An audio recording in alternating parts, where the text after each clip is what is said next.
childhood and the beginning of my passion for music. Have you ever wondered how a voice can carry so much pain and, at the same time, so much power? How an ordinary girl from London became one of the greatest icons in world music? I'm Amy Winehouse, and today I will tell you my story through my own voice. I was born on September 14, 1983, in London. Since I was little, music was already running through my veins. My father, Mitch, loved jazz, especially Frank Sinatra. My mother, Janice, was a pharmacist but also appreciated the arts. I grew up listening to names like Ella Fitzgerald, Dinah Washington, and Sarah Vaughan, artists who would shape my style in the future. In childhood, my life seemed ordinary, but I already felt different. At 9 years old, my parents separated.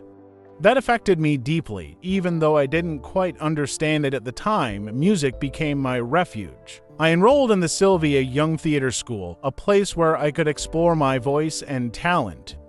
But my rebellious side soon showed. I didn't follow rules, I questioned teachers, and I stood out both for my talent and my difficult personality. I was expelled before graduating, but that didn't extinguish the light I knew I carried. It was during this time that I got my first guitar and began writing lyrics. I didn't know it yet, but those words, full of emotion, would be the beginning of a journey marked by love, pain, success, and self-destruction. And you? Have you ever imagined how a broken heart can create songs that cross generations? The Rise with Frank. Have you ever thought about how a single album can change someone's life forever?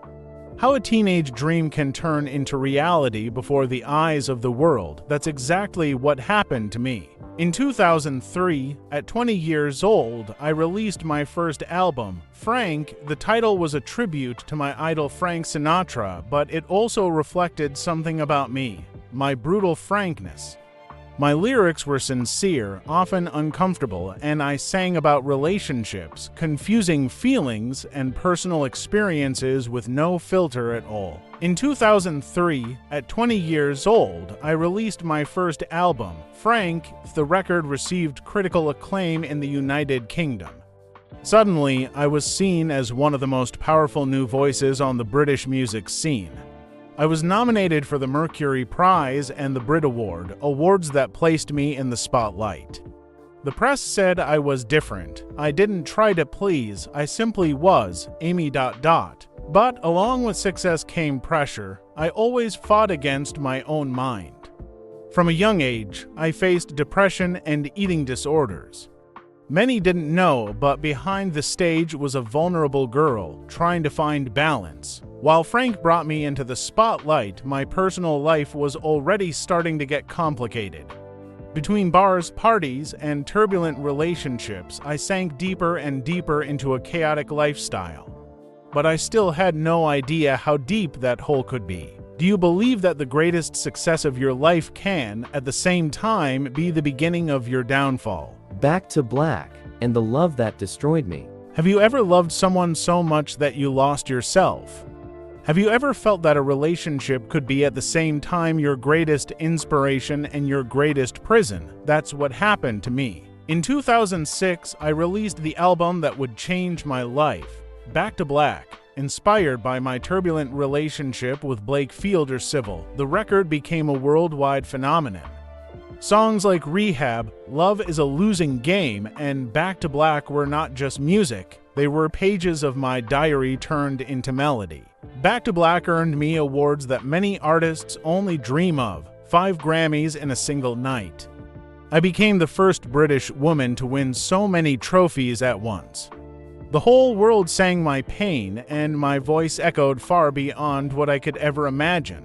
But while my career was reaching its peak, my personal life was diving into chaos.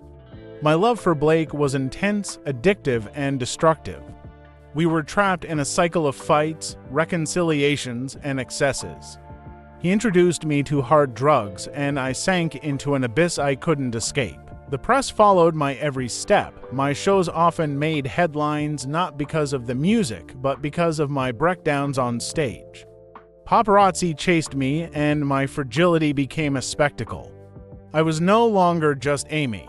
the singer. I was Amy, the scandal. And you, do you believe that the price of success can be higher than anyone is willing to pay? The end of a voice. Have you ever imagined being at the top of the world and at the same time feeling like you were falling apart inside? Have you ever thought about what it's like to fight yourself every day, not knowing if you'll win or lose? After the success of Back to Black, my life became a constant battle against addictions, toxic relationships, and the pressure of fame. I tried to get back up, but each relapse seemed to drag me down even further.